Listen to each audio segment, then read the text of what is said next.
Alright, welcome back. This is an original Tales First story, and it took a turn I didn't expect. Let's get into it.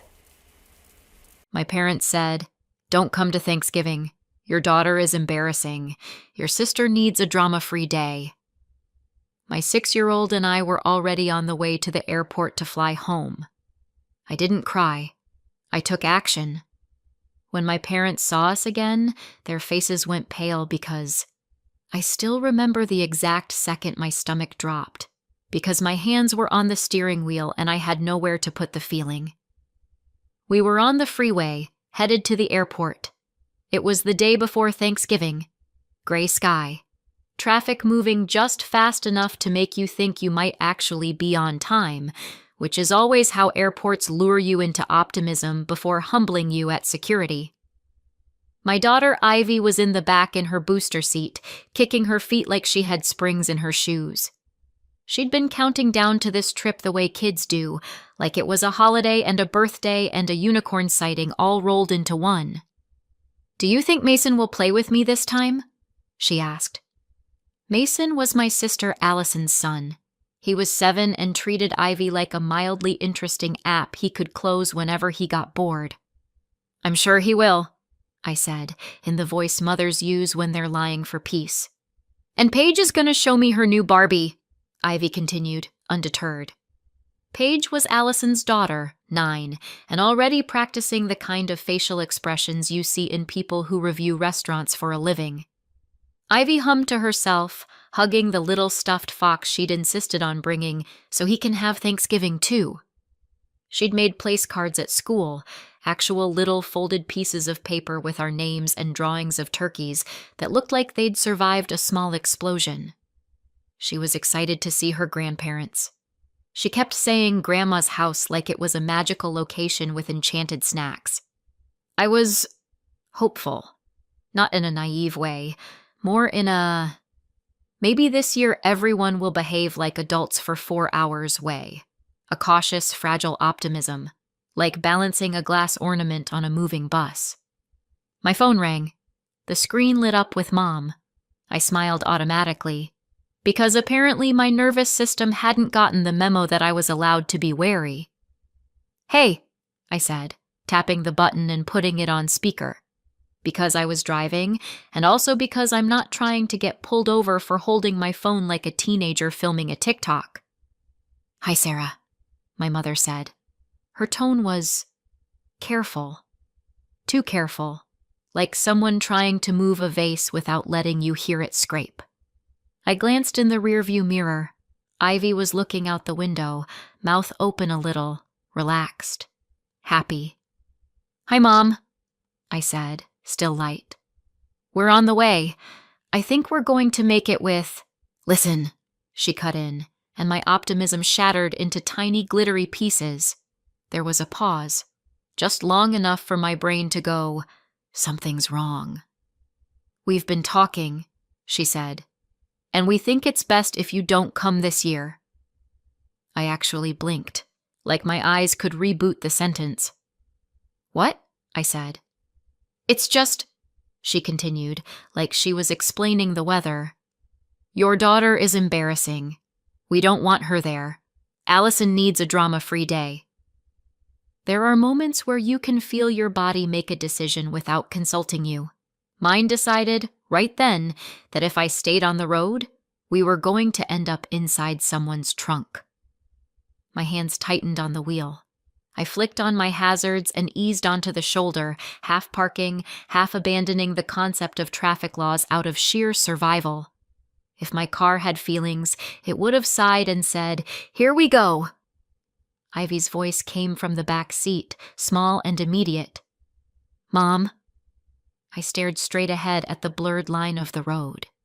My mother was still talking through the speaker, but my brain had zoomed in on one thing. Ivy heard it. The second I realized that, I tapped the screen and took the call off speaker so fast it was basically a reflex, like snatching a knife off the floor before a child steps on it. "Mom," I hissed, because whispering makes everything better, apparently.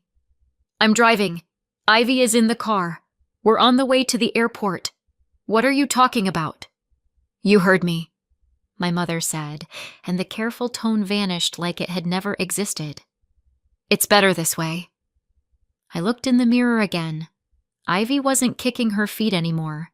She was just staring straight ahead, Fox hugged tight to her chest like it was armor. I didn't trust my mouth to stay safe in front of her for even one more sentence. Hold on, I said, clipped. 1 second. Then I leaned back just enough to keep my voice gentle for Ivy. Sweetheart, stay buckled. I'll be right outside the door. Before she could answer, I was already out of the car, door shut, cold air, highway roar, 1 step away from my kid, 1 step closer to the truth. I lifted the phone again. Okay, I said, low and steady. Say it again. My mother didn't even pretend to soften it. Allison doesn't want the stress. She has guests. We're not doing this. Guests, I repeated, and it came out flat. So Ivy is... what? A bad look? My mother made that little irritated noise she makes when I name the thing she's hiding. Don't start. I'm not starting, I said. I'm clarifying. You just told me my 6-year-old is embarrassing. She'll get over it, my mother said, like she was talking about a spilled drink. A car blasted past, wind tugging at my coat. I stared at my own door like it was the only solid thing in the world. We already have flights, I said. 1 sentence. No begging. We're literally on the way? And now you're not, she snapped. Allison needs a drama-free day. There it was again. Drama-free. Like my child was an unregulated substance. I swallowed. So that's it? It's better this way, my mother said, final. We'll see you another time. A pause hung there, just long enough for me to wait for the part where she said, I'm sorry. She didn't. She did what she always did when I didn't immediately fold myself into whatever shape she needed. She ended the call. I stared at the dark screen for half a second, like maybe it would light back up and say, just kidding. I love my granddaughter. I've lost my mind. It didn't. So I did the only thing left. I called the person whose comfort apparently ran the holiday calendar. Allison picked up on the second ring. What? She said, already annoyed, like I'd interrupted something important. Breathing, probably. Did you tell Mom not to let us come? I asked. Because of Ivy? A beat, then a sigh. One of those sighs designed to make you feel embarrassing for speaking at all. Sarah, Allison said, I have people coming. People, I echoed. Justin has clients, she added quickly, like that made it noble. Like it was charity work to host Thanksgiving for the commercially important. My stomach went cold. So, you didn't want questions? There was silence, just long enough to count as an answer. Allison's voice sharpened. I don't want a scene. My child exists, I said. That's the scene. You're doing it right now, Allison snapped. This is why nobody can deal with you. You make everything dramatic. I didn't argue. I didn't explain. I didn't try to teach empathy to someone who treated it like an elective. Okay, I said, and my voice was calm enough that even I didn't recognize it. Got it. And I ended the call before she could reply. I stood there on the shoulder of the freeway for a few more seconds, because I needed to breathe. Then I opened the door and climbed back in. Ivy's eyes flicked to my face immediately, searching for clues the way kids do when they don't have words yet. I forced my face into calm, the kind of calm mothers learn in hostage situations. Hey, I said softly. Ivy didn't hesitate. They don't want me. My throat tightened. I had a sudden, vivid urge to scream into the steering wheel, but Ivy was watching me, and I had one job. No, I said automatically. Don't lie, Ivy said, voice wobbling. I heard it. Grandma said I'm embarrassing. I sat back and stared at the highway. My hazards blinked, steady and bright, like my car was quietly calling for help. I'm sorry, I said, and it came out rough. Ivy hugged her stuffed fox tighter, like she could protect it from shame. I stared at the airport signs in the distance, and I realized something with a kind of stunned clarity. I could still make this day about us. I turned the car around. Ivy didn't say anything for a while. That was the scariest part. A quiet 6-year-old is never a good sign. I drove us to an ice cream shop because I didn't know what else to do with a broken heart and a child who still believed in grandparents. Pick whatever you want, I said. 2 scoops. She looked at me. Even sprinkles? Especially sprinkles, I said. We sat by the window. Ivy stared at her sundae and didn't eat it. Then I noticed the table next to us, an older couple, their daughter, and a little girl about Ivy's age. They were just together. Easy. Like nobody had to earn their place. My throat tightened. I looked away fast, like that would stop it. It didn't. The older woman leaned over, gentle. Hey, are you okay? I opened my mouth to say, fine. Nothing came out. Ivy sniffed beside me, quiet, like she was trying to be small enough to not cause trouble. The older woman looked from Ivy to me and softened. Would you two like to sit with us? Before I could answer, their little girl slid off her chair and walked over to Ivy. I'm Mia, she said. Do you like unicorns? Ivy blinked. Yeah. Come on, Mia said, and Ivy followed her to the play corner like her body remembered how to be a kid. The older woman smiled. I'm Barbara. This is Walter, and that's our daughter, Julia. Sarah, I said. And Ivy. Barbara didn't lean in like we were about to do a deep dive. She just nodded toward the play corner where Ivy and Mia were already arguing over a plastic spoon like it mattered. She's got a good kid vibe, Barbara said, like that was all she needed to know. Walter slid a napkin toward me without making it a thing. Small gesture. Big impact. Julia gave me a quick, sympathetic look and said, holidays can be a lot. I let out a breath that wasn't quite a laugh. That's one way to put it. Barbara watched me for a second, quiet, not nosy, and asked gently, Are you okay? I should have said yes. I should have said, just tired, and moved on like I always do, but my mouth betrayed me. Not really, I admitted. And then, because the dam was already cracked, one sentence slipped out. We were supposed to fly home for Thanksgiving, and my mom called and told us not to come. Barbara's expression changed. Not dramatic, just immediate. Because of Ivy? Julia asked, softly, like she already knew the answer, but didn't want to assume. I stared at my hands. Yeah. Walter's jaw tightened. Barbara's voice dropped, careful. What did she say? I hesitated. Then I swallowed. That Ivy was embarrassing. Nobody spoke for a beat. Barbara didn't ask for a life story. She didn't demand details. She just said, quietly, like she couldn't help it. How could anyone say that about a child? And that was the problem. Because the real answer wasn't one sentence. It wasn't just one phone call.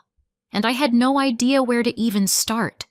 Barbara and Walter were watching me like they were waiting for the rest of the story, and I realized I'd never actually said it out loud to people who weren't already committed to misunderstanding me. So I did what I always do when I'm about to say something painful. I made a joke. My family's big on tradition, I said, like turkey and stuffing and pretending I don't exist unless my sister needs an audience. Julia let out a short laugh that sounded like it surprised her, like she recognized the coping mechanism. Barbara didn't laugh. Not because she didn't get it, because she got it too well. You have a sister, she said. Older, I said. Allison. Just saying her name made my shoulders tighten. Allison was the right daughter, the one who didn't cause problems, mostly because she never had to ask for anything. It was handed to her like a crown. Growing up, Allison's achievements were framed. Mine were acknowledged, if nobody was busy. If Allison got an A, my parents said, "That's our girl." If I got an A, my parents said, "Good, keep it up." If Allison cried, the house rearranged itself around her. If I cried, my parents said, "Don't start." As adults, Allison married Justin, a man my parents approved of like they were on the judging panel of a reality show called America's Next Acceptable Son-in-Law. Justin shook hands like he meant it. He wore button-down shirts. He laughed at my dad's jokes. He fit into my parents' world like a puzzle piece they'd ordered online. Allison had Mason and Paige, and my parents turned into the kind of grandparents you see in commercials. The kind who baked cookies and posted pictures and wrote captions about blessings. When Mason was born, my mother announced it like the royal family had produced an heir. When Ivy was born, my mother said, "Well, that's going to be hard." I didn't say that to Barbara and Walter. Not yet. Because the thing is, my parents weren't villains in a movie twirling mustaches. They weren't cruel every second. They could be sweet sometimes, in small, confusing bursts. A birthday card, a toy mailed once, a "tell Ivy I love her" tacked onto the end of a phone call like a spare thought. Just enough to keep me hoping. Just enough to keep me trying. Ivy's father, my ex, was a relationship I thought would become a life. He smiled in photos. He could be charming in public. And then, quietly, behind closed doors, the charm curdled. I won't go into details, you don't need them. What matters is, it became abusive. And one night I packed a bag, buckled a much smaller Ivy into her car seat, and drove to my parents' house because I genuinely thought this is what family is for. I pictured a door opening and my mother pulling me in and saying, "You're safe." What I got was my mother looking at the bag and saying, "Are you sure?" And my father, half awake, blinking at me like I'd shown up with a raccoon. "He seemed fine," my mother said. "You've always been sensitive, Sarah." Sensitive. Another family motto. I told them the truth as carefully as I could. I said, "He's not who you think he is." And my mother said, "Don't dramatize." They let us stay. That's the part I used to focus on, like it excused everything else. But staying felt like living inside a warning label. Nobody screamed at me. Nobody threw us out in the snow. It was subtler than that. It was the way my mother would sigh when Ivy cried like the sound was personally offensive. It was the way my father would look at the TV when I talked, as if eye contact might obligate him to care. It was the way my mother would say things like, "You know it's going to be harder doing this alone," and "It's a shame things didn't work out," as if the problem was the aesthetic of my life, not the safety of it. Once, I said, quietly, carefully, that I was relieved I wasn't married to him. I meant it practically. Divorce is expensive and exhausting. My mother stared at me like I'd confessed to a crime. "Families figure it out," she said. "People don't just leave." I remember thinking, yes, they do. I just did. But I didn't say that. I swallowed it. I told myself my mother was old-fashioned. I told myself she didn't understand abuse. I told myself she wanted what was best. I told myself a lot of things. Then came the part that made everything crystal clear in hindsight. One afternoon, my mother mentioned company coming over. People from church. Neighbors. Nice people. And she said, "Why don't you take Ivy out for a bit?" Not because Ivy needed fresh air, because my mother didn't want to explain me. I took Ivy to a park and watched her wobble on a slide and thought, at least she's happy. I told myself it was temporary. It was always temporary, until it wasn't. I started applying for jobs like my life depended on it, because it kind of did. My parents didn't say, "You have to leave." They said things like, "So what's your plan?" And "You can't stay here forever." And "You don't want to get stuck." Eventually, I got a job offer, a decent one, but it was far enough that visiting meant planning, tickets, the whole production. I remember standing in the kitchen with the offer letter in my hand, Ivy on my hip, and saying, "It's really far. I think I should keep looking for something local, just a little longer." I expected my parents to say, "Of course, we can help. Stay. Find the right thing." My mother didn't even hesitate. "A job is a job," she said. "You don't turn that down." "You can't be picky," my father added, without looking up.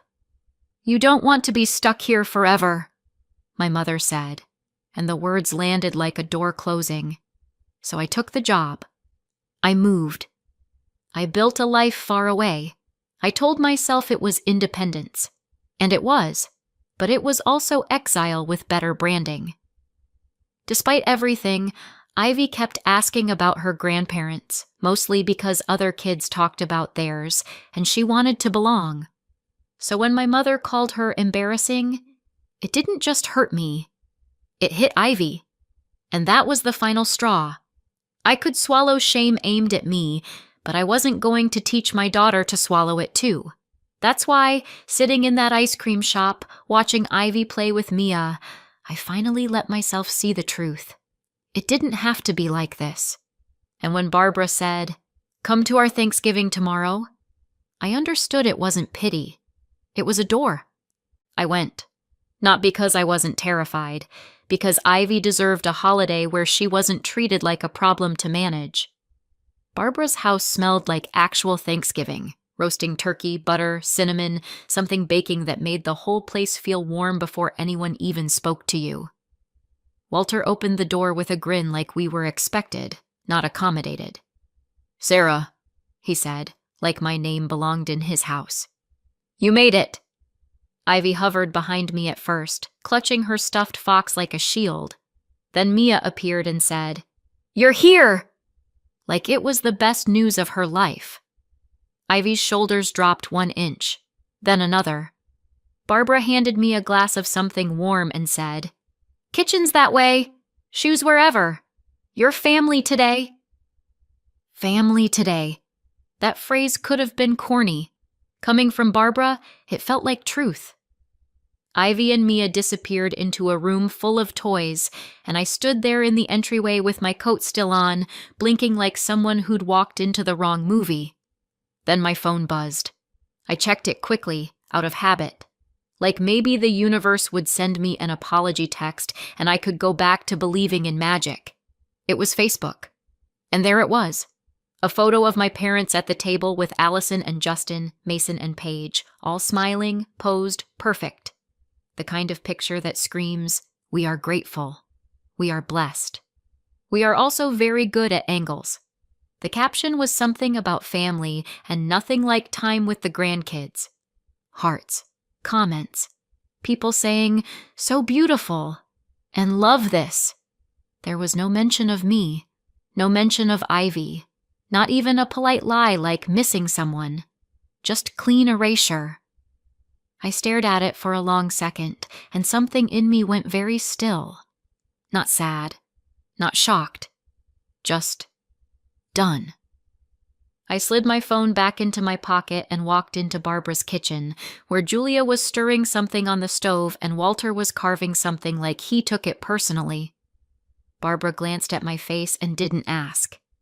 She just nudged a plate toward me and said, "Sit, eat while it's hot." And here's the thing. I didn't cry, not because I wasn't hurt, because I finally understood that my tears were wasted on people who used them as proof I was dramatic. So I took action. It wasn't dramatic action. It wasn't revenge. It was a quiet internal decision so firm it felt like steel. Ivy would never audition for love again. Later, while we were eating, Ivy leaned toward me and asked, very softly, "Mom, do you think Grandma will ever want me?" My fork paused in midair. Across the table, Barbara didn't look at me. She didn't need to. I could feel her listening. I forced my voice into calm. "You are not the problem," I said. "Not ever." Ivy nodded like she wanted to believe me, but wasn't sure she was allowed to. Julia reached over and slid Ivy an extra roll. No fuss. No poor baby. Just, "Here. You're included." After Thanksgiving, my parents didn't text. I didn't text. Days turned into weeks. Weeks into months. It wasn't a dramatic cutoff. It was mutual silence that proved how conditional my place in that family had always been. If I wasn't showing up to be managed, nobody came looking. Meanwhile, Sunday dinners at Barbara and Walter's became normal. Every week, 5 o'clock. Like a standing appointment with safety.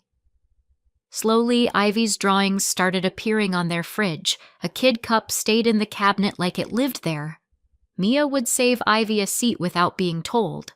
Walter would ask Ivy about school like her answer mattered. One Sunday, Ivy spilled apple juice on the table. I flinched. Because my body still expected sighs and eye rolls, and honestly, Sarah. Barbara just grabbed a towel and said, "It's a table. It's been through worse." Walter nodded solemnly. "I once spilled gravy on a Thanksgiving centerpiece in 1998. The family survived." Ivy giggled. A real giggle. Dry humor is how I survived my childhood. Warm humor is how Ivy was healing. And then, one afternoon, it happened. Ivy was running toward Barbara in the kitchen, arms open, and she shouted, "Grandma Barbara!" I stopped breathing. Because I expected correction. I expected discomfort. I expected someone to say, "Oh no, sweetheart, I'm not your—" Barbara turned, opened her arms, and said, "There's my girl." Just like that. Walter looked up from the newspaper and said, "Hey, kiddo." And Ivy beamed. I went to the bathroom and stared at myself in the mirror for a full minute because my eyes were wet and I was furious at how unfair it was that love could be that easy if people simply chose it. That week, I updated the documents that mattered. School pickup, emergency contacts, medical permissions, and a guardianship plan. Quiet, legal, permanent. If anything happened to me, Ivy would go to Barbara and Walter. Not my parents, not Allison, not Justin. It was the most adult sentence I'd ever written, and my hand didn't shake once. Julia and I got closer too. Not in a sit and discuss our feelings for 3 hours way. In a real-life way. We swapped childcare once. Then again, we vented while the kids played. It started to feel like sisterhood without either of us naming it. Then Julia invited me to a single-parent play meetup she ran once a week at a community center. "It's low stakes," she promised. "Kids play. Adults pretend they remember how to socialize." That sounded like my kind of nightmare, so I went. And that's where I met Lucas. He walked in with a little boy, Leo, who had a cowlick and the serious expression of a child evaluating whether this place had snacks. Lucas wasn't flashy. He didn't walk in like he was auditioning to be everyone's favorite dad. He just noticed things. He held the door for a mom juggling a stroller. He picked up a dropped sippy cup like it wasn't beneath him. He nodded at Ivy like she was a person, not an accessory to me. It didn't happen all at once. Lucas became a steady part of our routine, then our life. Ivy and Leo clicked. Sundays at Barbara and Walter's became normal. A year passed, quiet, solid, and somehow, without fanfare, we ended up planning a wedding. 1 year after the Thanksgiving that started it all, my life looked nothing like it used to. I was engaged to Lucas. Ivy had Leo and Mia like built-in best friends. Barbara and Walter weren't nice people we met once. They were family. My biological family had been silent for a year, so when Mom's name lit up my phone, I stared at it like it might bite. Lucas looked up. "You okay?" "Define okay," I said, and answered. "Sarah," my mother said, careful, controlled. The same tone from the highway. "I hear you're getting married." "Yeah." A beat. Then the real reason. "Where is our invitation?" I kept my voice calm. "You're not invited." Silence. Then outrage, like I'd broken a law. "What do you mean you're not inviting us?" "I mean exactly that." "This is ridiculous," she snapped. "What was ridiculous," I said, "was you calling my 6-year-old embarrassing." "Don't start," she warned. I almost laughed. Muscle memory. "I'm not starting," I said. "I'm finishing." She hung up. Then the pressure came in waves. Calls, texts, relatives I hadn't heard from in years suddenly discovering my number like it was a hobby. "You can't not invite your parents. Be the bigger person. Family is family." I explained once. One sentence to one person. "They rejected Ivy. She heard it." The line went quiet after that. Then the voicemail arrived. "We're coming anyway," my mother said, tight and satisfied, like she'd solved a problem. Allison texted, "You're being dramatic. This is why nobody can deal with you." Lucas listened to it all, jaw tight. "You're not crazy," he said quietly. "Thank you," I said. "I'd like that embroidered on a pillow." We arranged security for the wedding. One rule, no exceptions. No one approaches Ivy. Wedding day arrived. I was getting ready with Julia fussing over a curling iron, Barbara fixing Ivy's dress, and Walter standing nearby pretending he wasn't emotional. Ivy spun. "Do I look fancy?" "You look like trouble," Julia said fondly. "The best kind." Barbara smiled at Ivy. "Our girl." Walter cleared his throat. "Ready, kiddo?" Then the coordinator stepped in. "Sarah, your parents are here, and your sister's family." My pulse spiked. Lucas was instantly beside me. "Want them removed?" I looked at Ivy. Bright dress, little bracelet, 6-year-old heart still healing. I wasn't risking a shouting match with Ivy within earshot. "No," I said. "Let them in. Back row. Away from Ivy. If they move toward her, stop them." The coordinator nodded and disappeared. Walter offered his arm. His hand was steady. That was the whole point. I stepped into the aisle. They were in the back. My mother stiff, my father shrinking, Allison scanning the room like it was a performance review, Justin leaning back like he belonged, Mason and Paige bored already. My biological father didn't stand. Walter did. Walter walked me down the aisle like he was honored to be there, like I mattered. Lucas waited at the altar, eyes locked on me, the kind of gaze that says, "I choose you. I choose your child." And we got married. My biological family watched from the back like people who'd shown up too late to matter. At the reception, Ivy was safe at the kids' table with Mia and Leo. That was all I cared about. Then the DJ tapped the mic. "If I can have everyone's attention." My stomach tightened. Not fear. Anticipation. Because I'd planned this part. I took the microphone. "Thank you," I said, "for being here." I paused. Then I said it. Calm, clear, impossible to ignore. A year ago, I was told not to come to Thanksgiving because my child was too much. A hush moved through the room. That call didn't take something from us. It showed me where we actually belonged. I turned toward Barbara and Walter. "Barbara, Walter, you made room for us when you didn't have to. You loved Ivy like she wasn't a burden, like she was exactly what she is, an incredible kid." The room erupted. Applause, whistles, people standing. Barbara stood, overwhelmed. Walter stood beside her, face red and proud.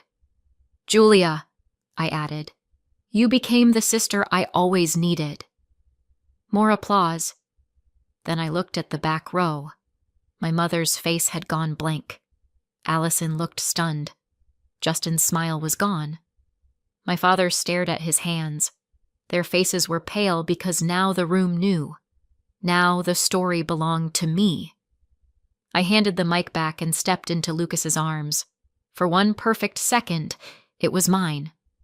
Then my mother shoved her way through the crowd. "What did you just say?" she hissed. "The truth," I said. "You humiliated us," she snapped. "You humiliated a 6-year-old. I'm just matching energy," I replied. Her eyes flashed. "That's my granddaughter." I kept my voice low. "You rejected her." "We did not," she started. "Stop," I said, and the word landed like a door closing. "You said she was embarrassing." She tried the last weapon she had. "You can't keep her from us. We have rights." And that's when I dropped it. "If anything happens to me," I said evenly, "Ivy goes to Barbara and Walter, not you." My mother actually staggered. "You... what?" "You're not listed anywhere that matters," I said softly. My father's eyes filled. Allison looked furious. My mother spun toward Ivy like she could still reclaim something. "There you are," she called, voice suddenly sweet. "Come here, sweetheart." Security appeared instantly and blocked her. Walter stepped in too, quiet, immovable. Julia was already moving Ivy away. Barbara reached her first, calm and practiced, like this wasn't the first time she'd protected a child from grown-up chaos. My mother's voice rose. "This is my family." Walter's voice stayed low. "Not today." I looked at my mother and felt something settle. Calm. Final. "I don't hate you," I said quietly. "I've just stopped waiting for you to be different." Then I nodded to security. "Please escort them out." They were removed. My mother kept looking back like she expected me to chase her.